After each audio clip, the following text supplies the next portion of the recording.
నమస్కారం సిసిసి న్యూస్కి స్వాగతం. ముందుగా ఈనాటి వార్తలను ముఖ్యాంశాలు. రాజమండ్రి నగరాన్ని అభివృద్ధి చేసింది మేమే. టీడీపీ మాజీ కార్పొరేటర్లు మీ హయాంలో డివైడర్లకు రంగులు వేసి మొక్కలు నాటుతున్నారని ఎద్దేవా. గోదావరి తీరంలో ఘనంగా ఆధ్యాత్మిక కార్యక్రమాలు, ప్రత్యేక పూజలు నిర్వహిస్తున్న భక్తులు. తూర్పుగోదావరి జిల్లాలో ప్రశాంతంగా 10వ తరగతి పరీక్షల ప్రారంభం. పరీక్షా కేంద్రాల వద్ద బందోబస్తును కట్టుదిట్టం చేసిన అధికారులు.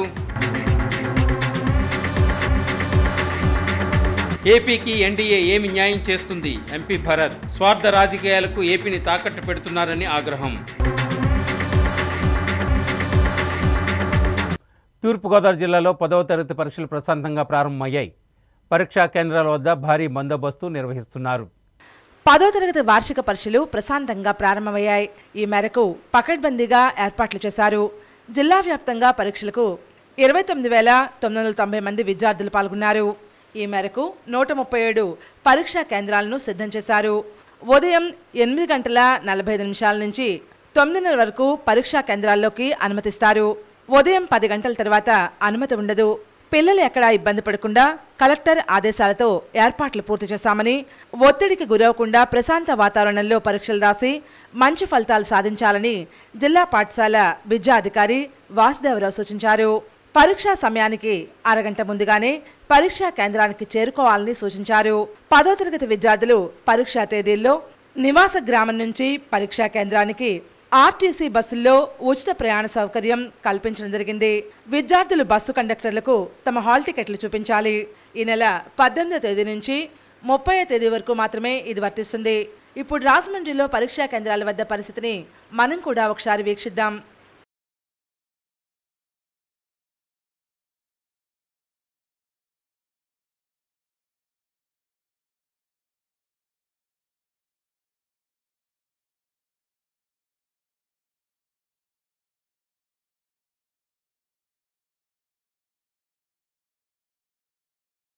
రాజమండ్రి నగరంలో తమ హయాంలోనే అభివృద్ధి జరిగిందని తెలుగుదేశం పార్టీ మాజీ కార్పొరేటర్లు చెప్పారు. రాజమండ్రి ప్రెస్ క్లబ్లో ఏర్పాటు చేసిన మీడియా సమావేశంలో టీడీపీ మాజీ ఫ్లోర్ లీడర్ వర్రె శ్రీనివాసరావు, మాజీ డిప్యూటీ మేయర్ వాసిరెడ్డి రాంబాబు, మాజీ corporator Reddy Maneswararao, BJP corporator Koraganti Satish తదితరులు మాట్లాడారు.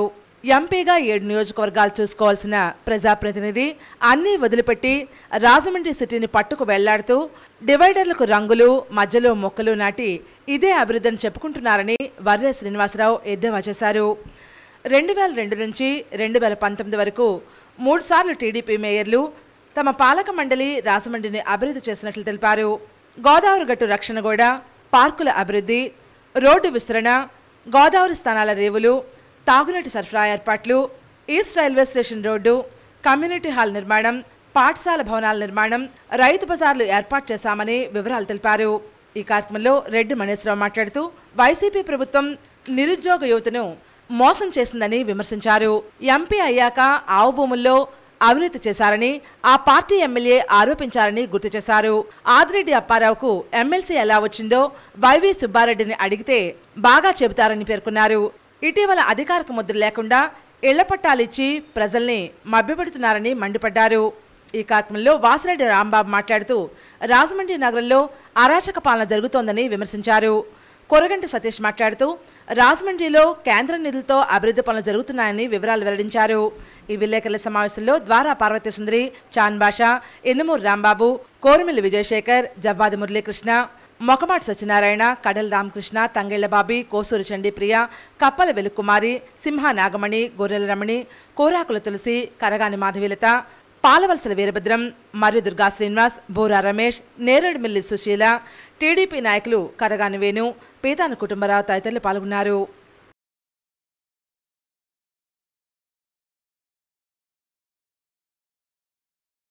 సెంట్రల్ జైలు మెయిన్ రోడ్ కూడా మేమే డెవలప్ చేసాం. డివైడర్లు వేసాం, ఫుట్పాత్లు కట్టాం.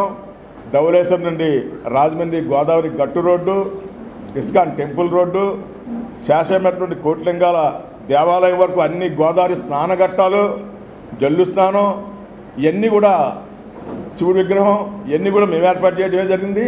అలాగే మిమ్మల్ని ఇదే ప్లేస్లో మేము కానీ ఇప్పుడు జనసేన, బీజేపీ, టీడీపీ బలపరిచిన అభ్యర్థి ఆదిరెడ్డి వాసు గారు కానీ చాలాసార్లు ఇక్కడ ప్రెస్ మీట్ పెట్టి ఆ ఆమె భూముల కోసం అవినీతి జరిగిందని మేము చెప్పాం. మాకంటే ముందు ఆ పార్టీకి సంబంధించిన ఎమ్మెల్యే జక్కంపూడి రాజా గారు చెప్పారు. ఈ రోజున ఏ రోడ్డు చూసినా మీ తాతగారే మరి ఆ రోడ్డుని డెవలప్ చేశారు. టీడీపీ గవర్నమెంట్లో మార్కెట్ సుబ్బారావు గారు కమిషనర్గా ఉన్నప్పుడు ఫస్ట్ టైం కొట్టారు. మరి తర్వాత ఏ రోడ్లు చూసినా పొంద మార్గాలు ఉండే, సైకిల్ వెళ్ళే పొజిషన్ కూడా ఉండేది కాదు. ఇవాళ ఛాలెంజ్ చేస్తున్నాను నేను. ఇవాళ ఆయుష్మాన్ భారత్ హెల్త్ సెంటర్లను ఏర్పాటు చేశారు. రాజమండ్రిలో 2వ వార్డులో కానీ, 10వ వార్డులో కానీ, 16వ వార్డులో కానీ, 17వ వార్డులో కానీ, 25వ వార్డులో కానీ 45 లక్షల నుంచి 55 లక్షలు కేంద్ర ప్రభుత్వం వెచ్చించి ఆయుష్మాన్ భారత్ సెంటర్లో ఏర్పాటు చేస్తే ఇవాళ రాజశేఖర రెడ్డి గారి పేరు పెట్టుకుని ప్రజలను మోసం చేస్తుంది మీరు కాదా అని.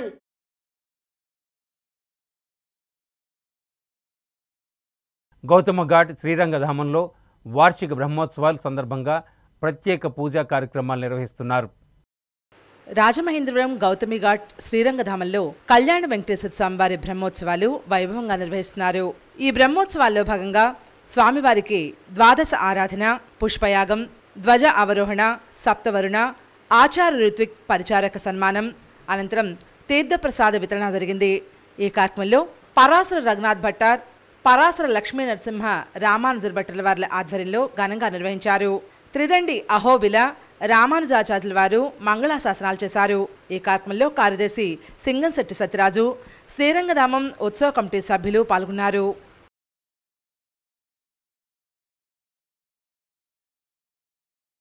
ప్రధాని మోదీ ఆంధ్రప్రదేశ్ రాష్ట్రానికి ఏం మంచి చేస్తానని ఒక్క ముక్క చెప్పలేదని, చంద్రబాబు మాత్రం ఆయన్ను ఆహా ఓహో అంటూ పల్లకి మోయడానికి రాష్ట్ర ప్రజలు చేదరించుకుంటున్నారని రాజమండ్రి ఎంపీ సిటీ నియోజకవర్గ వైసీపీ అభ్యర్థి మార్గాన్ భరత్రామ్ అన్నారు. రాజమండ్రి నగరంలోని వియల్పురం మార్గాని ఎస్టేట్ ప్రాంగణంలో గల ఎంపీ కార్యాలయంలో నిర్వహించిన మీడియా సమావేశంలో ఎంపీ భరత్ మాట్లాడుతూ పల్నాడు జిల్లా చిలకలూరుపేట సమీపంలో నిర్వహించిన బీజేపీ, టీడీపీ, జనసేన కూటమి ప్రజాగళం బహిరంగ సభ పూర్తిగా అటర్ఫ్లాప్ అయిందన్నారు. ప్రధాని మోదీ రాష్ట్ర అభివృద్ధికి సంబంధించి ఎన్నికల సమయంలో తీపి కబురు చెబుతారేమోనని రాష్ట్ర ప్రజలంతా ఎంతో ఆసక్తిగా ఎదురుచూస్తే అసలు రాష్ట్ర విభజన హామీల సంగతే మాట్లాడకుండా దంచుకొట్టుడు ఉపన్యాసంతో మమా అనిపించారన్నారు. మాజీ ముఖ్యమంత్రి చంద్రబాబు మాత్రం ప్రధాని మోదీ పట్ల చూపిన అతి వినయం, పొగడ్తలు చేసి జనం నవ్వుకున్నారన్నారు. బీజేపీ పొత్తు కోసం టీడీపీ చంద్రబాబు, జనసేన పవన్ అంతలా వెంపర్లాడటానికి కారణమేమిటో ఈ రాష్ట్ర ప్రజలకు చెప్పాల్సిన అవసరం ఎంతైనా ఉందని పేర్కొన్నారు. మిత్రులే గత 2014 ఎన్నికల్లో విజయం సాధించారని, కేంద్రంలో ఎన్డీఏ, రాష్ట్రంలో టీడీపీ అధికారంలోకి వచ్చి ఏపీకి ఏం మేలు చేశారని సూటిగా ప్రశ్నించారు. 2018లో ఎన్డీఏ నుండి చంద్రబాబు ఎందుకు బయటకు వచ్చారు? వచ్చిన తర్వాత ధర్మ పోరాటం పేరుతో మోదీని చంద్రబాబు నానా దుర్భాషలాడిన తీరు, అన్నాన్న మాటలు అనడాన్ని ఈ రాష్ట్ర ప్రజలు మర్చిపోలేదని పేర్కొన్నారు. అమిత్ షాపై చెప్పులు విసిరేలా ఉసుగొల్పింది ఈ చంద్రబాబే కదా అన్నారు. అవన్నీ చంద్రబాబు మర్చిపోయినట్టు నటిస్తూ చిలకలూరుపేట బహిరంగ సభలో ప్రధాని మోదీపై ప్రశంసల జల్లు కురిపించడం హాస్యాస్పదంగా ఉందన్నారు. ప్రజలు అన్నీ గమనిస్తూనే ఉన్నారని, ఈ కూటమి వల్ల ఆంధ్రప్రదేశ్ రాష్ట్రానికి మేలు జరగకపోగా తీవ్ర నష్టం మాత్రం జరగడం వాస్తవమని ఎంపీ భరత్ అన్నారు. గంజాయి, బ్లేడ్ బ్యాచ్, రౌడీ షీటర్స్కు అండగా ఉండేది మీరు, వారిని పెంచి పోషించేది మీరే. ఈ 420 గాళ్ల నన్ను విమర్శించేది అంటూ రాజమండ్రి ఎంపీ సిటీ నియోజకవర్గ వైసీపీ అభ్యర్థి మార్గాన్ భరత్రామ్ తీవ్ర స్థాయిలో ఆగ్రహం వ్యక్తం చేశారు. హైదరాబాద్ కోకట్పల్లి పరిధిలో ఒక గంజాయి కేసులో అడ్డంగా దొరికిపోయింది మీవాడే, ఇదిగో ఈ ఫోటో చూడు అంటూ సోషల్ మీడియాలో హల్చల్ అవుతున్న ఫోటోలను మీడియాకు చూపారు. నగరంలోని 46వ వార్డుకు చెందిన ఒక వ్యక్తి ఫోటోను చూపిస్తూ ఇతని పేరు జాకీగా తెలిపారు. ఈ ఫోటోలను ఎంపీ భరత్ మీడియాకు చూపిస్తూ హైదరాబాద్ పోలీసులు గంజాయి కేసులో రాజమండ్రి అబ్బాయిని, అతని బ్యాచ్ను ఏ విధంగా పట్టుకుంది వివరాలతో సహా వెల్లడించారు. దొంగే దొంగ అన్న తీరుగా ఈ అంశం ఉందని పేర్కొన్నారు. నేను గంజాయి బ్యాచ్ను పోషిస్తున్నట్టుగా ఈ గంజాయి డాన్ బ్యాచ్ దుష్ప్రచారం చేస్తోందని విమర్శించారు. మోడీ గారి దగ్గరికి సభలో అమిత్ షా గారి దగ్గరికి వెళ్ళి ఈ చంద్రబాబు నాయుడు గారు ప్రాకులాడుతూ ఉన్నాడు. ఆంధ్రప్రదేశ్కి ఏమన్నా చేస్తానని హామీ ఇచ్చారా? ఏమండి చంద్రబాబు నాయుడు గారు, ఆంధ్రప్రదేశ్ రాష్ట్రానికి ప్రత్యేక హోదా ఇస్తానని ప్రధానమంత్రి గారు నిన్న వేదికగా, చిలకలూరిపేట వేదికగా హామీ ఇచ్చారా? ఎందుకు మీరు ఆంధ్రప్రదేశ్ రాష్ట్రాన్ని తాకట్టు పెట్టే కార్యక్రమం చేస్తూ ఉన్నారు? సూటిగా ప్రశ్నిస్తూ ఉన్నా, మిమ్మల్నే ప్రశ్నిస్తూ ఉన్నా, ఇదే పవన్ కళ్యాణ్ గారిని మిమ్మల్నే ప్రశ్నిస్తూ ఉన్నా. ఆంధ్రప్రదేశ్ ప్రజల్ని, రాష్ట్రాన్ని మోడీ గారికి తాకట్టు పెడతారా? ఎందుకు కలుస్తూ ఉన్నారు? సమాధానం చెప్పాలి కదా. ప్రత్యేక హోదా ఇస్తానని హామీ ఇచ్చారా? పోలవరం పలానా టైంలో 33,000 కోట్లు కాదు, ఇవాళ 2023-24 రివైజ్డ్ రేట్లకి 1,00,000 కోట్లు అవుతుంది. ఆ 1,00,000 కోట్లకి ఏమన్నా వాళ్ళు హామీ ఇచ్చారా పోలవరం ప్రాజెక్టుకి? లేకపోతే రైల్వే జోన్కి పూర్తి స్థాయిగా కంప్లీషన్ ఏమన్నా అవుతుందా? ఏం చేస్తూ ఉన్నారు? ఆంధ్రప్రదేశ్ రాష్ట్రం అన్యాయంగా విభజించారు. మరి వాళ్ళు పెద్దన్న పాత్ర పోషించారా? లేదే. ఇదే చంద్రబాబు నాయుడు గారు ఒక ఇండియా టుడే కాన్క్లేవ్లో అమిత్ షా గారుని ఒక జర్నలిస్ట్ అడిగిన ప్రశ్న, ఆ ప్రశ్నకి ఆయన అన్నాడు, ప్రైమ్ మినిస్టర్ని టెర్రరిస్ట్ అని సంబోధించాడు కదా, మరి మీరు ఆయన్ని ఎందుకు పార్టీలో ఎన్డీఏ గవర్నమెంట్లోకి మీరు తీసుకున్నారు అని ఆయన సూటిగా ప్రశ్నించాడు అమిత్ షా గారిని. అమిత్ షా గారు చెప్పిన మాట, మేమేమి ఎన్డీఏలోంచి వాళ్ళని ఏం పంపించలేదు, వాళ్ళకి వాళ్ళే వెళ్ళిపోయారు, ఇప్పుడు బుద్ధి వచ్చింది, తెలుసుకున్నారు, ఓడిపోయిన తర్వాత మళ్ళీ వచ్చి జాయిన్ అవుతామని అంటే మేము దయ తెలిసామని. అంటే ఎంత వెంపర్లాడుతూ ఉన్నారు. అంటే దేని గురించి? ఆంధ్రప్రదేశ్ రాష్ట్రానికా? మన ఆంధ్రప్రదేశ్ రాష్ట్రానికి అయితే పలానా ఇది చేశారు కాబట్టి మేము ఎన్డీఏ గవర్నమెంట్లో జాయిన్ అవుతున్నామని చెప్పాలి కదా ప్రజలకి. ఏం సమాధానం చెప్తున్నారు? పోనీ కనీసం వైజాగ్ స్టీల్ ప్లాంట్ అయినా ప్రైవేటైజేషన్ చేయకుండా పిఎస్యూల్ని అలా నిలుపుదామని ఏమన్నా హామీ ఇచ్చారా? లేదే. ఎందుకు మీరు ఎన్డీఏ గవర్నమెంట్లో కలిశారో ఆంధ్రప్రదేశ్ రాష్ట్ర ప్రజలకి సమాధానం చెప్పాలి ఈ చంద్రబాబు నాయుడు గారు.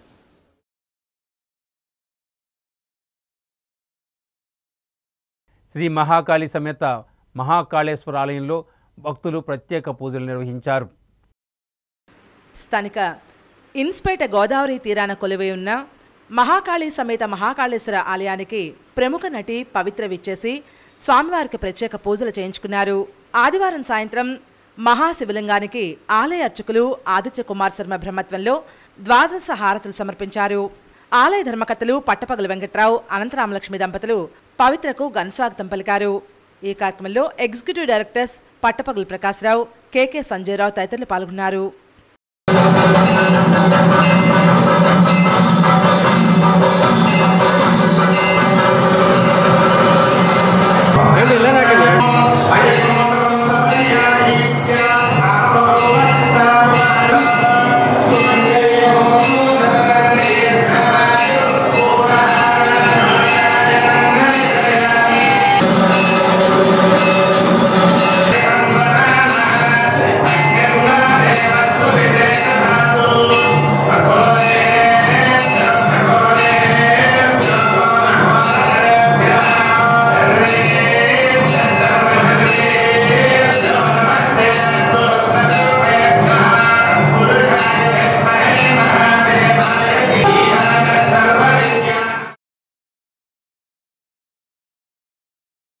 విఎల్పురం మార్గాన్ ఎస్టేట్ ప్రాంగణంలో పలువురు యువకులు వైసీపీలో చేరారు. అందరినీ రాజమండ్రి ఎంపీ భరత్రామ్ పార్టీలోకి సాదరంగా ఆహ్వానించారు.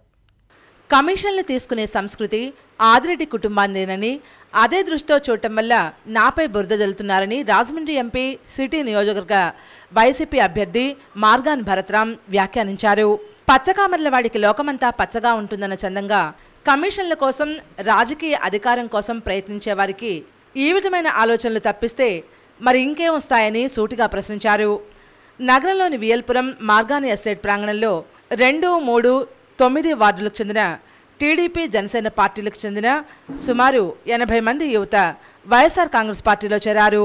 వైసీపీ నగర యోజన విభాగం అధ్యక్షుడు పీతా రామకృష్ణ ఆధ్వర్యంలో రాజేష్ నేతృత్వంలో వీరంతా వైఎస్ఆర్ కాంగ్రెస్ పార్టీలో చేరారు. పార్టీ కండువాలు కప్పి ఎంపీ భరత్ సాదరంగా వైసీపీలోకి ఆహ్వానించారు. ఈ సందర్భంగా ఎంపీ భరత్ మాట్లాడుతూ, ఇది ప్రజాస్వామ్యం, రాచరిక వ్యవస్థ కాదు. తమ కుటుంబమే రాజ్యాధికారం చేయాలనే స్వార్థపు ఆలోచనలతో ఆ టీడీపీ కుటుంబం మాట్లాడుతోందన్నారు. రాజమండ్రి నగరానికి మీరు చేసిన ఒక్క అభివృద్ధి పని చెప్పగలరా అంటూ సూటిగా ప్రశ్నించారు. చేసిన అభివృద్ధి చెప్పి ప్రజలను ఓట్లాడగాలే కానీ నాపై నిందలు, లేనిపోని ఆరోపణలు చేయడం వల్ల ఫలితమేమీ ఉండదని పేర్కొన్నారు. నేను అభివృద్ధి చేశానని అనిపిస్తేనే ఓటు వేయమని ప్రజలను కోరుతున్నానని, అది నా వ్యక్తిత్వమని పేర్కొన్నారు. ఈ కార్యక్రమంలో వైఎస్ఆర్ కాంగ్రెస్ పార్టీ అబ్జర్వర్ రావిపాటి రామచంద్రరావు తదితరులు పాల్గొన్నారు.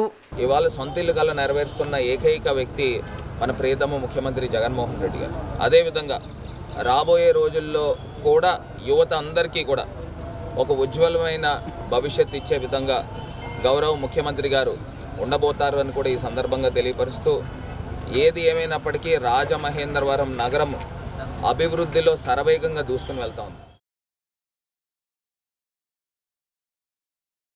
పార్టీలో సరైన గుర్తింపు, ప్రోత్సాహం లేదని వైఎస్ఆర్సీపీ నగర యువజన విభాగం మాజీ అధ్యక్షుడు మరుకుర్తి నరేష్ కుమార్ యాదవ్ అన్నారు. రాజమండ్రిలో వైఎస్ఆర్ నగర యువజన విభాగం మాజీ అధ్యక్షుడు మరుకుర్తి నరేష్ కుమార్ యాదవ్ మీడియా ప్రతినిధుల సమావేశంలో మాట్లాడారు. రాజమండ్రిలో పార్టీ రోజురోజుకి బలహీనపడుతోందని పేర్కొన్నారు. సరైన గుర్తింపు, ప్రోత్సాహం లేదని ఆవేదన వ్యక్తం చేశారు. సుమారు 15 సంవత్సరాలుగా పార్టీకి అంకిత భావంతో సేవలు అందించాలని, పార్టీ యువజన అధ్యక్ష పదవి నుంచి తొలగించడమే కాకుండా సాధారణ కార్యకర్తగా కూడా గుర్తించడం లేదని ఆవేదన వ్యక్తం చేశారు. అదే ఒక సమన్వయం లేదు. కార్పొరేట్ స్టైల్ రాజకీయాలు ఈ వైఎస్ఆర్ కాంగ్రెస్ పార్టీలో నడుస్తున్నాయి. అనేక నా మానసిక వేదన, నా మానసిక ఆవేదనతో ఈరోజు మీ అందరికీ నేను చెప్పడం జరుగుతుంది. ప్రతి ఒక్కరు గమనించండి, ప్రతి ఒక్కరు అర్థం చేసుకోండి. ఈరోజు రాజమహేంద్రవరంలో ఎంత కష్టపడ్డామో, పార్టీ బలోపేతాల కోసం ఎంత కష్టపడ్డామో. నా భార్య 6 నెలలు కడుపుతూ ఉండగా సెంట్రల్ జైలు 28 రోజులు చేశానండి. నేను ప్రత్యేక హోదా కేసులో 28 రోజులు సెంట్రల్ జైలు చేశాను. నేను విజయవాడ సబ్ కోర్టుకు 9 సంవత్సరాలు తిరిగానండి. పార్టీ జెండానే తెలుగుదేశం కార్యకర్తలు తొక్కి మమ్మల్ని అవమానిస్తే వాళ్ళు మేము ఘర్షణ పడితే, ఆ ఘర్షణ గొడవలో విజయవాడ సబ్ జైల్లో 3 రోజులు పెట్టారు. 9 సంవత్సరాలు పట్టిందండి ఆ కేసు కొట్టించుకోవడానికి. ఇదంతా పార్టీ కోసం త్యాగం చేసినట్టు కాదండి? పార్టీ కోసం కష్టపడినట్టు కాదా?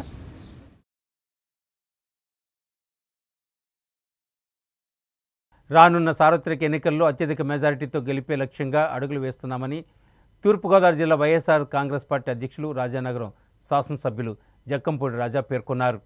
కోరుకొండ గ్రామంలో గడప గడపకు మన వైఎస్ఆర్ కాంగ్రెస్ పార్టీ పేరుతో కార్యక్రమం నిర్వహించారు. ఈ కార్యక్రమంలో సంబంధిత నాయకులతో కలిసి రాజానగరం శాసనసభ్యులు జక్కంపూడి రాజా పాల్గొన్నారు. ఈ కార్యక్రమంలో ఎమ్మెల్యే జక్కంపూడి రాజా మాట్లాడుతూ, రాష్ట్రంలో గతంలో ఎన్నడూ లేని విధంగా పెద్ద ఎత్తున సంక్షేమ పథకాలను ఎటువంటి వివక్షకు, అవినీతికి తావు లేకుండా అర్హత ఉన్న ప్రతి ఒక్కరికి అందించడం జరుగుతోందన్నారు. జగన్మోహన్ రెడ్డి పట్ల పేద ప్రజలందరూ గొప్ప అభిమానాన్ని చూపుతున్నారని, రాష్ట్ర వ్యాప్తంగా ఉన్న 175 నియోజకవర్గాలను వైఎస్ఆర్ కాంగ్రెస్ పార్టీ కైవసం చేసుకోవాలనే లక్ష్యంతో పార్టీకి సంబంధించిన నాయకులు, కార్యకర్తలు అందరూ పనిచేస్తున్నారని పేర్కొన్నారు. రాజానగరం నియోజకవర్గంలో గడిచిన 5 సంవత్సరాల్లో సంక్షేమాన్ని, అభివృద్ధిని ప్రజలకు అందించామని, అనేక మందికి వైద్య సేవలతో పాటు వ్యవసాయ రంగానికి సైతం పెద్దపీట వేయడం జరిగిందని, అర్హత ఉన్న వారందరికీ ఇళ్ల పట్టాలు పంపిణీ చేయడం జరిగిందని వివరాలు వెల్లడించారు. ప్రజా సంక్షేమ ప్రభుత్వానికి అందరి మద్దతు ఉంటుందని, రాజానగరం నియోజకవర్గంలో మరోసారి వైసీపీ జెండా ఎగరబోవడం ఖాయమన్నారు. ఈ కార్యక్రమంలో వైఎస్ఆర్ కాంగ్రెస్ పార్టీ నాయకులు, కార్యకర్తలు తదితరులు పాల్గొన్నారు.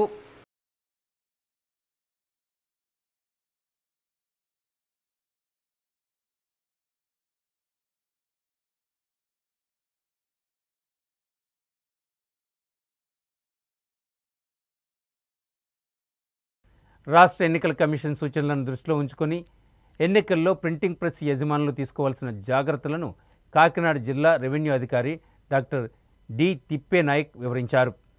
రాష్ట్ర ఎన్నికల కమిషన్ సూచనలను దృష్టిలో ఉంచుకుని జిల్లాలోని ప్రింటింగ్ ప్రెస్ యజమానులు రాజకీయ నాయకుల ప్రచారాలకు ఉపయోగించే కరపత్రాలు, గోడపత్రికలను ముద్రించాలని జిల్లా రెవెన్యూ అధికారి డాక్టర్ డి తిప్పేనాయక్ పేర్కొన్నారు.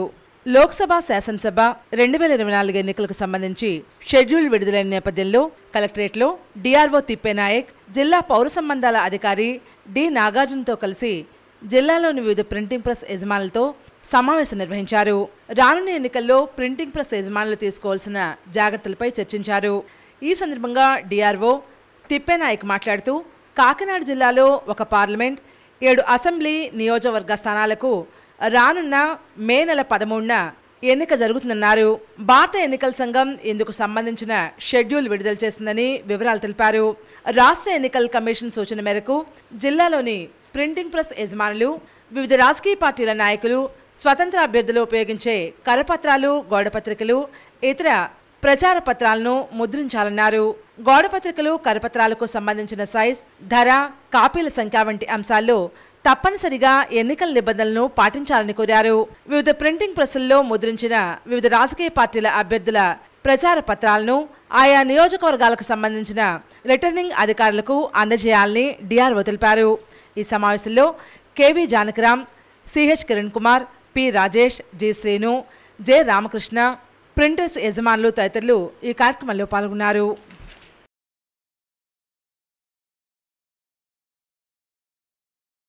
సిసిసి న్యూస్ ముగించే ముందు ఈనాటి ముఖ్యాంశాలు మరొకసారి. రాజమండ్రి నగరాన్ని అభివృద్ధి చేసింది మేమే. టీడీపీ మాజీ కార్పొరేటర్లు మీ హయాంలో డివైడర్లకు రంగులు వేసి మొక్కలు నాటుతున్నారని ఎద్దేవా. గోదావరి తీరంలో ఘనంగా ఆధ్యాత్మిక కార్యక్రమాలు, ప్రత్యేక పూజలు నిర్వహిస్తున్న భక్తులు. తూర్పుగోదావరి జిల్లాలో ప్రశాంతంగా 10వ తరగతి పరీక్షల ప్రారంభం. పరీక్షా కేంద్రాల వద్ద బందోబస్తును కట్టుదిట్టం చేసిన అధికారులు.